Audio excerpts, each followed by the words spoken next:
ഖാംനെയ്ക്കൊപ്പം കൊല്ലപ്പെട്ടവരിൽ ഏറ്റവും പ്രധാനിയായിരുന്നു ഇറാന്റെ സൈനിക നയതന്ത്ര നീക്കങ്ങളുടെ ആണിക്കല്ലായ അലി ഷംഖാനി. ഇറാന്റെ പ്രതിരോധ സംവിധാനത്തിൽ വലിയ പ്രതിസന്ധി സൃഷ്ടിക്കുന്ന ഒന്നാണ് ഷംഖാനിയുടെ മരണം. കേവലം ഒരു ഉദ്യോഗസ്ഥൻ എന്നതിലുപരി ഇറാന്റെ നയതന്ത്ര സൈനിക മേഖലകളെ കൂട്ടിയിണക്കുന്ന കണ്ണിയായിരുന്നു അലി ഷംഖാനി. 2026 ഫെബ്രുവരി 28 നടന്ന ഈ അപ്രതീക്ഷിത ആക്രമണത്തിൽ കൊല്ലപ്പെടുമ്പോൾ അലി ഷംഖാനിക്ക് 70 വയസ്സായിരുന്നു പ്രായം.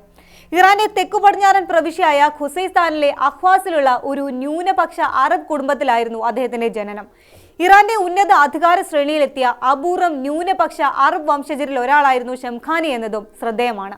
ഇറാൻ-ഇറാഖ് യുദ്ധകാലത്ത് ഒരേ സമയം ഇറാന്റെ റെഗുലർ ആർമിയിലെയും IRGCയിലെയും നാവികസേനകളെയും നയിച്ച ഏക വ്യക്തിയാണ് അദ്ദേഹം. പിന്നീട് ഇറാന്റെ പ്രതിരോധ മന്ത്രിയായും 10 വർഷത്തോളം സുപ്രീം നാഷണൽ സെക്യൂരിറ്റി കൗൺസിൽ സെക്രട്ടറിയായും അദ്ദേഹം സേവനമനുഷ്ഠിച്ചു. ഇറാന്റെ ചരിത്രത്തിൽ ഇത്രയും കാലം സുരക്ഷാ ചുമതല വഹിച്ച മറ്റൊരു വ്യക്തിയും ഇല്ലതാനും. ഫെബ്രുവരി 28 തെഹ്റാനിലെ ഖാംനെയുടെ വസതിക്കും ഡിഫൻസ് കൗൺസിൽ ഓഫീസുകൾക്കും നേരെ ഇസ്രയേലും അമേരിക്കയും സംയുക്തമായി നടത്തിയ ആക്രമണത്തിലാണ് അലി ഷംഖാനി കൊല്ലപ്പെട്ടത്. ഷംഖാനിക്കൊപ്പം ഇറാന്റെ പ്രതിരോധ മന്ത്രി അമീർ നാസിർസാദെ, IRGC കമാൻഡർ മുഹമ്മദ് പക്പൂർ എന്നിവരും കൊല്ലപ്പെട്ടതായാണ് റിപ്പോർട്ടുകൾ. 2025 വധശ്രമത്തിൽ നിന്ന് അത്ഭുതകരമായി രക്ഷപ്പെട്ട ഷംഖാനിക്ക് ഇത്തവണ ജീവൻ നഷ്ടമായത് ഇറാന്റെ നേതൃനിരയെ ആകെ തകർത്തിരിക്കുകയാണ്.